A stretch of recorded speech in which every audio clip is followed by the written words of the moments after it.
ही हम लोगों ने कुछ ड्रॉबैक्स भी देखे थे, कुछ याद हो शायद आपको, तुम्हें याद हो या ना याद हो, लेकिन मुझे तो याद ही है। मैं आप लोगों के साथ डिस्कस करता हूँ कि उसके कुछ डिसएडवांटेजेस थे modified internal rate of return के। मुझे ज़रा इसको थोड़ा सा व्यू चेक करने दें इसका। और हाँ जी, ये बेहतर है। ये है जी हमारे पास मॉडिफाइड इंटरनल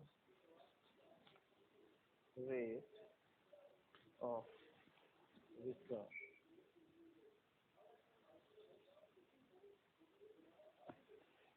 अच्छा, जब हमने आईआरआर पढ़ा था तो कुछ ड्रॉबैक्स थे हमारे पास आईआरआर के,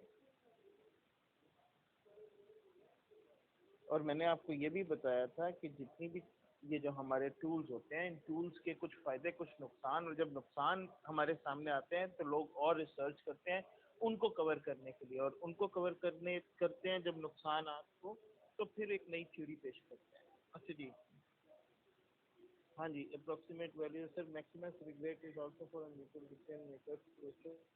हाँ बच्चे, अब ऐसे मैं नहीं पढ़ा रहा हूँ, मैं ऐसे में नहीं पढ़ा रहा, आप सही कह रहे हो सारे, वो ऐसे ही है। एक रिग्रेट रूल भी होता है, हाँ वो सोर लूजर्स के लिए होता है, हाँ वो न्यूट्रल्स के लिए नहीं होता, उसको दोबारा एक दफ़ा देख लें, विजिट कर लें, वो न्यूट्रल्स के लिए नहीं होता, वो सोर लूजर्स के लिए होता है, वो बहुत ही पनौती लोग होते हैं उनके लिए। अच्छा जी, आईआरआर के ड्रॉबैक्स थे। पहला ड्रॉबैक था कि ये तो एक एब्सोल्यूट टर्म्स नहीं है, वो कहता है कि म्यूचुअली एक्सक्लूसिव प्रोजेक्ट में ये काम नहीं करता था, और एस्टिमेट होता था। एक होता था कि मल्टीपल आईआरआर आते थे, और ये मल्टीपल आईआरआर कब आते थे? जब हमारे पास अनकन्वेंशनल कैश फ्लो होते थे। और ये अनकन्वेंशनल कैश फ्लोज क्या होती हैं? कन्वेंशनल, अनकन्वेंशनल गैर रवायती, कन्वेंशनल रवायती जो नॉर्मल होती हैं। नॉर्मल कैश फ्लोज होती हैं series of inflows after an outflow. ये तो हम लोगों की रवायती हैं, यह है कन्वेंशनल। अनकन्वेंशनल जो होती हैं कि जब हमारे पास एक आउटफ्लो हो, फिर कुछ इनफ्लोज हो, फिर कोई एक आउटफ्लो हो जाए कुछ तीसरे चौथे पांचवें आठवें साल में, फिर इनफ्लोज हो या ना भी हो, लेकिन आउटफ्लो होने के बाद कुछ इनफ्लोज हो और फिर एक आधी आउटफ्लो हो जाए, इसको कहते हैं ये अनकन्वेंशनल कैश फ्लो। जब भी अनकन्वेंशनल कैश फ्लोज होंगी तो मल्टीपल आईआरआर आएंगे, मल्टीपल आईआरआर आएंगे तो आईआरआर हेल्प नहीं करती। इसी तरह कई दफा ऐसे होता है कि प्रोजेक्ट ए है और प्रोजेक्ट बी है, एनपीवी कहता है प्रोजेक्ट ए करो, आईआरआर कहता है प्रोजेक्ट बी करो, तो आप क्या करेंगे? जाहिर बात है आप लोग प्रोजेक्ट ए करेंगे, प्रोजेक्ट बी नहीं करेंगे, क्योंकि एनपीवी एक बेहतर टूल है। आईआरआर क्योंकि हम लोगों के पास वैसे ही ये अप्रोक्सीमेट वैल्यू होती है, तो हम आईआरआर को वैसे ही नहीं देखते, ठीक है। तो इन रिजल्ट्स को भी, आईआरआर के रिजल्ट्स को एनपीवी के साथ अलाइन करने के लिए, या अगर आपके पास अनकन्वेंशनल कैश फ्लोज हो, तो आप लोगों को एक नया रूल बताया जिसको कहा जाता है modified internal rate of return, ठीक है। Modified internal rate of return, modified internal rate of return में हम लोग क्या करते हैं, क्वेश्चन को बाद में देखते हैं। Modified internal rate of return में हम लोग क्या करते हैं, हमारे पास पहले साल, अगर मैं आउटफ्लोज की बात करूं, दूसरे साल, तीसरे साल, चौथे साल कैश फ्लोज, पहले साल 5,000, दूसरे साल 3,000, तीसरे साल 2,000 का आउटफ्लो, और चौथे साल फिर 2000। हम लोग क्या करते हैं, हम लोग इसमें एज्यूम ये करते हैं modified internal rate of return में कि जो हमारी कैश फ्लोज आ रही हैं वो हम लोगों को पहले साल जो कैश फ्लो आ रही है वो पहले साल नहीं आ रही, वो आखिरी साल में जाएगी। या ये assumption होती है, या आप ये कह सकते हैं कि ये जो पैसा हम लोगों को इनफ्लो हुआ वो पैसा हम लोगों ने री इन्वेस्ट कर दिया in business at cost of capital. जितना भी कॉस्ट ऑफ कैपिटल से 10% था, मैंने ये 5000 10% के ऊपर 1 2 3 साल के लिए री इन्वेस्ट कर दिया। जब मैं इसको 3 साल के लिए री इन्वेस्ट करूंगा तो ये 5000 इंटू 1.1 की पावर 3 हो जाएगा, है ना, 3 साल के लिए इन्वेस्ट। और यहाँ पर एक अमाउंट आ जाएगी, चले वो अमाउंट देख ही लेते हैं क्या आती है। 5000 मल्टीप्लाई बाय 1.1 और इसकी एक्सपोनेंशियल पावर 3, ये 5500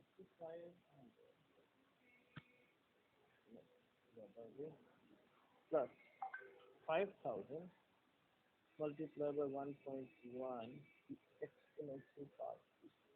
जी ये 6655 आ रही है। इसी तरह ये जो 3000 रुपया मुझे दूसरे साल आना था, इसको री इन्वेस्ट कर दिया जाए 1 और 2 साल के लिए, तो ये हमारे पास हो जाएगा 3000 इंटू 1.1 की पावर 2, तो ये बनेगा 3000 इंटू 1.1 एक्सपोनेंशियल पावर 2, ये 3630। और 2000 जितनी भी आउटफ्लोज होती हैं वो री इन्वेस्ट नहीं होती, वो 2000 वैसे ही आ जाएगा। ये किसी भी साल में हो, ये आखिरी साल में शिफ्ट कर, ठीक है। आउटफ्लो री इन्वेस्ट नहीं होती, बाकी री इन्वेस्ट होते हैं और हम इनको नेट कर देते हैं। और अगर जब हम इसको नेट करते हैं माइनस 2000, ये मेरे पास आता है 10285।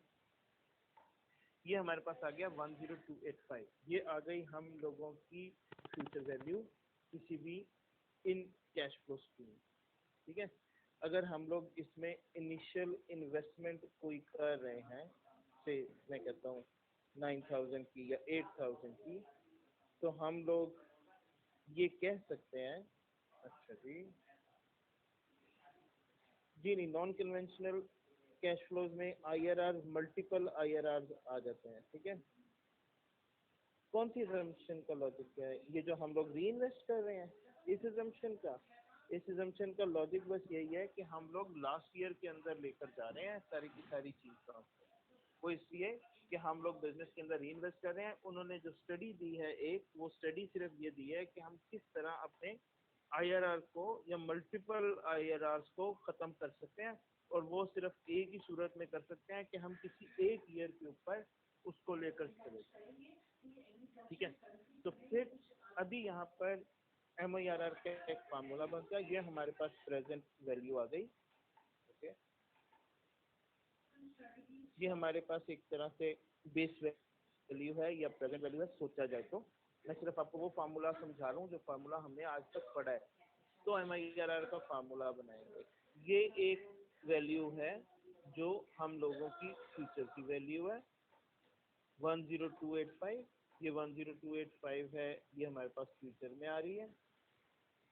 तो हमारे पास असल में हो ये रहा है, हमने एक फार्मूला पढ़ा हुआ है, अभी मैं इसको नहीं देख रहा। फार्मूला हमारे पास ये है कि हमारी फ्यूचर की वैल्यू आती है अगर मैं प्रेजेंट की वैल्यू को 1 प्लस रेट की पावर टाइम से करूँ। ये फार्मूला आप लोगों ने पढ़ा हुआ है, ऐसा ही है। ये आपने ऐसे पढ़ा हुआ है कि 1000 इंटू 1 प्लस रेट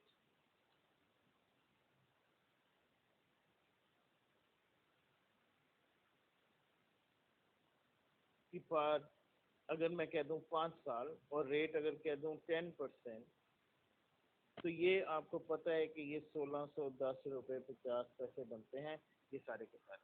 ठीक, असल में कहानी ये है कि ये जो रेट है, modified internal rate of return, वो ये है जो हमने फाइंड करना। ठीक है, इस पूरे फार्मूला में अब हमारे पास फ्यूचर वैल्यू भी है, प्रेजेंट वैल्यू भी है, हमारे पास टाइम भी है, हमने रेट फाइंड करना। रेट फाइंड करने के लिए हम फार्मूला को थोड़ा सा चेंज करते हैं। हमारे पास आएगा future value divided by present value. Future value जो 3-4 साल बाद की है ये वाली, प्रेजेंट वैल्यू वो जो हमारे पास 0 टाइम पे होगी। Future value divide by present value is equal to 1 plus rate की पावर टाइम, ऐसे आ जाएगा। अगर मुझे टाइम खत्म करना है इधर, तो मैं nth रूट ले लेता हूँ, या मैं ऐसा भी कर सकता हूँ कि future value over present value की power 1 over time is equal to 1 plus rate, ऐसे ही है। और मैं ऐसे भी कह सकता हूँ कि rate is equal to future value over present value की पावर 1 ओवर टाइम -1। ये आर निकालने का तरीका है। और ये जो आर हम निकाल रहे हैं, असल में आप किसी भी बुक में फॉर्मूला पढ़ लें MIRR का, तो MIRR का फार्मूला भी यही बनता है। वो फार्मूला है, वहाँ फ्यूचर वैल्यू प्रेजेंट वैल्यू नहीं लिखा होगा, उन्होंने ABXYZMN कुछ भी लिखा होता है, लेकिन आप लोगों को समझाने के लिए मैं ऐसे लिख रहा हूँ। इसको ऐसे भी किया जा सकता है -1, और इसको ऐसे भी किया जा सकता है -1। ये फार्मूला बनता है हम लोगों का modified internal rate of return का। ये पेपर में फार्मूला आप लोगों को दिया हुआ होता है, वहां से भी आप देख सकते हैं, और ऐसे। अच्छा, हम मगरिब की नमाज का ब्रेक करते हैं, मैं क्वेश्चन का आंसर कर देता हूँ इन दोनों का। मगरिब की एक नमाज का ब्रेक करते हैं, फिर मैं आप लोगों को ये क्वेश्चन बताता हूँ। एक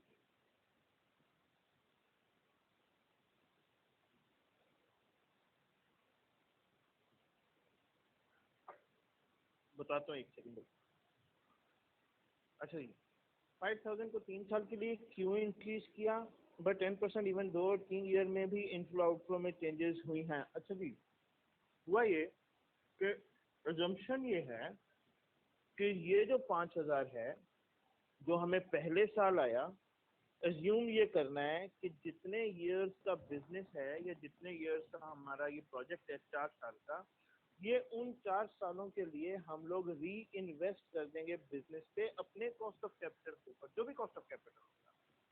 तो ये at the end of year 1 आ गया। आज मैं इन्वेस्ट करूंगा तो दूसरा साल, तीसरा साल और चौथा साल, आखिरी साल में एंड में ये कैश फ्लो वापस आएगा। ये 2000 तो आना ही आना है चौथे साल में। ये 5000 री इन्वेस्ट कर दिया तो ये भी आ गया। फिर ये 3000 जो है, ये मैंने, ये वाला कैश फ्लो मेरे पास आया दूसरे साल के एंड पे, मैंने इसको री इन्वेस्ट कर दिया कितने साल के लिए? 2 से 3 और 3 से 4, 2 साल के लिए।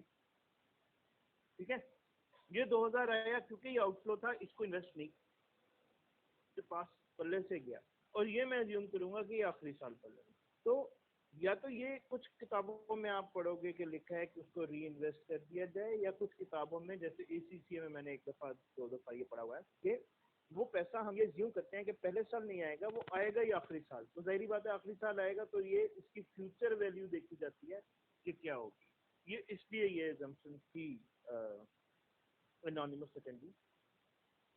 अगर समझ आई तो ठीक, वरना मुझे बताएं, मैं दोबारा। हाँ जी, नमाज ब्रेक 10 मिनट्स, ओके जी। MIRR इज ग्रोथ रेट, लेकिन MIRR का फॉर्मूला ऐसे दिया हुआ होता है जिसको, जिसकी इंटरप्रिटेशन ये है, ये इसके पीछे लॉजिक ये है, इस पूरे फॉर्मूले के पीछे, कि कोई चीज ऐसी है जो हमारे 0 टाइम के ऊपर, और ये फ्यूचर में 3 साल बाद या 4 साल बाद इतने पैसे बना रही है, तो वो क्या रेट है जो ये ऐसा कर रहा है? तो वो रेट जाहिर बात है हमारा ग्रोथ रेट है। ठीक है, इसलिए ये फार्मूला दिया हुआ होता है, तो वो मैंने उसको कर दिया।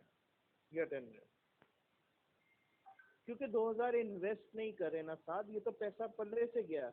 और ये 2000 का इसलिए नहीं करे कि ये तो आई चौथे साल के एंड में रहा, और सारा कुछ चौथे साल के एंड पे आना है। इस 2000 को रीइन्वेस्ट नहीं कर सकते कि ये तो पहले ही पैसा आउटफ्लो हुआ हमारा। ठीक है, चलिए 10 मिनट बाद बात करते हैं।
अच्छा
जी। अच्छा, अब्दुल समद आप पूछ रहे थे कि 2000 भी नेक्स्ट ईयर काउंट कर रहे हैं या नहीं। अच्छा, अब ये 2000, अब्दुल समद मुझे बताओ कौन से वाले 2000 की बात कर रहे हो। अभी मैंने आपको समझाया, एक 2000 ये है जो चौथे साल इनफ्लो आना है।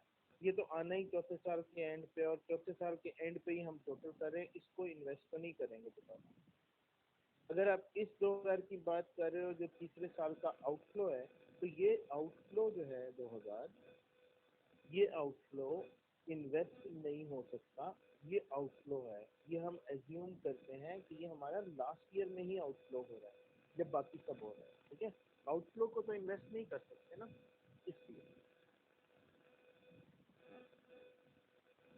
हाँ जी, अगर 5 साल का प्रोजेक्ट होता तो जाहिर बात है हम पहले साल वाला उठा के 1, 2, 3 और 4 साल के लिए इन्वेस्ट कर रहे होते हैं। ठीक है, और फिर 2000 को 1 साल के लिए फ्यूचर वैल्यू लेते हैं। ये एग्जैक्टली ऐसे ही करते हैं। ठीक है। अच्छा जी, चलें एक क्वेश्चन देखते हैं। हम लोगों के दो इश्यूज थे। एक इशू ये था कि एनपीवी और आईआरआर डिफरेंट रिजल्ट थे, तो उनका का रिजल्ट को एक तरफ करने के लिए, और दूसरा हमारा ये मसला था कि अगर अनकन्वेंशनल कैश फ्लोज हो, अनकन्वेंशनल कैश फ्लोज का मैंने आपको समझा दिया। दूसरा अब हम लोग देखते हैं कि अगर सेम रिजल्ट्स ना दें आपके दोनों मेन जो टूल्स हैं, तो फिर क्या होगा। अभी एक क्वेश्चन है हमारे पास, उसमें कहा गया कि जी दो प्रोजेक्ट्स हैं हमारे पास, एक एयरपोर्ट बनाने का है और एक मोटरवे बनाने का है। नून लीग का दौर चल गया दोबारा, तो इसलिए हम लोग मोटरवे पे आ गए हैं। अच्छा जी, अच्छा, तो वो ये कहता है कि या तो एयरपोर्ट बनाना है या मोटरवे। एयरपोर्ट अगर है तो 0 टाइम के अंदर 12 मिलियन की इन्वेस्टमेंट है, फिर 1 2 3 साल में ये 6 8 और 4 मिलियन की इनफ्लोज है। मोटरवे करना है तो 8 10 और 10 आप लोगों की इनफ्लोज है और 18 मिलियन की आउटफ्लो है। सबसे पहले तो हमने कहना है कि which project should be taken, कौन सा प्रोजेक्ट ऐसा है जो आप लेंगे। चलिए हम ऐसा करते हैं, हम पहले इसका दोनों का एनपीवी फाइंड करते हैं, ठीक है। अगर मैं कहूँ कि जी एनपीवी एमआईआरआर पे मैं सिर्फ इसलिए बाद में आ रहा हूँ कि मैं आप लोगों को पहले समझा सकूँ पूरा सिनेरियो क्या बन रहा है, ठीक है। तो अगर मैं पहले एयरपोर्ट की बात करूँ, एयरपोर्ट का प्रोजेक्ट है, मेरे पास ईयर्स हैं, मेरे पास कैश फ्लो है, मेरे पास प्रेजेंट वैल्यू फैक्टर है, और प्रेजेंट वैल्यू फैक्टर के लिए मैंने आपको रेट तो बताया ही नहीं। इस प्रोजेक्ट में कॉस्ट ऑफ कैपिटल जो है हम लोगों का वो 8%, ठीक। प्रेजेंट वैल्यू फैक्टर लेना है और मेरा प्रेजेंट वैल्यू लेनी है। आप लोग अपने कैलकुलेटर्स अपने पास रखें, नोट बेशक ना करें, ये तो आ ही जाएगा आपके पास। अच्छा जी, ईयर 0 में आप लोगों की इन्वेस्टमेंट है 12 मिलियन। पूरा पूरा भी लिख सकते हैं, 12 भी लिख सकता था सिर्फ, लेकिन चलें। और ये तो 1 ही आएगा, और ये 12 मिलियन आउटफ्लो। फिर हमारे पास 1 2 और 3 में 6 मिलियन, 8 मिलियन और 4 मिलियन, ये हमारे पास इनफ्लोज है। और 8% के ऊपर जरा आप फैक्टर्स देखें आपके पास क्या बन रहे हैं। 0.93 आ रहा है मेरे पास, 0.86 आ रहा है दूसरे साल, और 0.79 आ रहा है तीसरे साल। मल्टीप्लाई करके मेरे पास आ रहा है कोई 5.55555 चले 6 चलते हैं। दूसरा मेरे पास आ रहा है 8 मिलियन 2.86, आ रहा है 6858 प्लीज एक सेकंड मुझे दीजिएगा।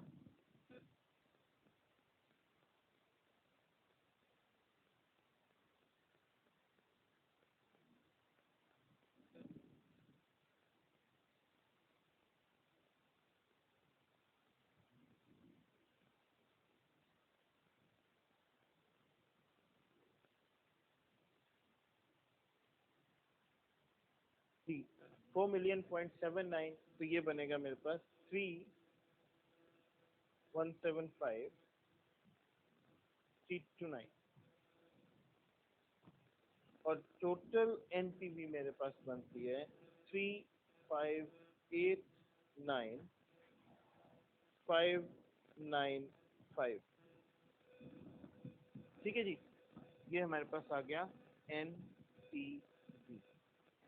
दूसरा मेरे पास प्रोजेक्ट है मोटरवे का, उसको भी देख लेते हैं जल्दी जल्दी।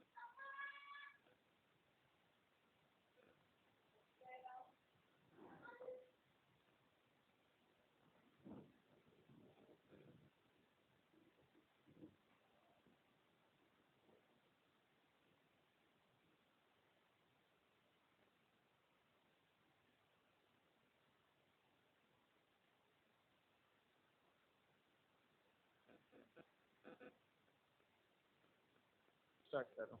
अच्छा जी, हमारे पास सॉरी, मेरा ज़रा कंप्यूटर जो है, ये लैपटॉप, ये चार्जिंग से हट गया। मुझे ज़रा इसको लगवा रहा हूँ बेटे, इस वजह से। अच्छा, ये ईयर्स हैं 0, 1, 2, 3। फिर मेरे पास आ गया है कैश फ्लोज। दिखाएं, वो उधर वाला चार्जर उतारें जहाँ, और ये वाला मुझे दे दें। इसी तरह नीचे से लगाएं इसको, चार्जर को। Thank you. अच्छा जी, कैश फ्लोज हैं हमारे पास 18 मिलियन आउटफ्लो, उसके बाद 8 मिलियन, उसके बाद 10 मिलियन, और उसके बाद इसको सही कर लीजिएगा, एक जीरो और आएगा, और उसके बाद हमारे पास 10 मिलियन दोबारा। प्रेजेंट वैल्यू फैक्टर्स हमारे पास हैं, वो हैं 0.9386, 0.93, 0.86 और 0.79। और ये हमारे पास प्रेजेंट वैल्यू आती है। फोन बंद कर देंगे। Thank you. 18 million outflow, 7407 407 inflow, 8573 388 inflow, और 7938 322 ये भी है।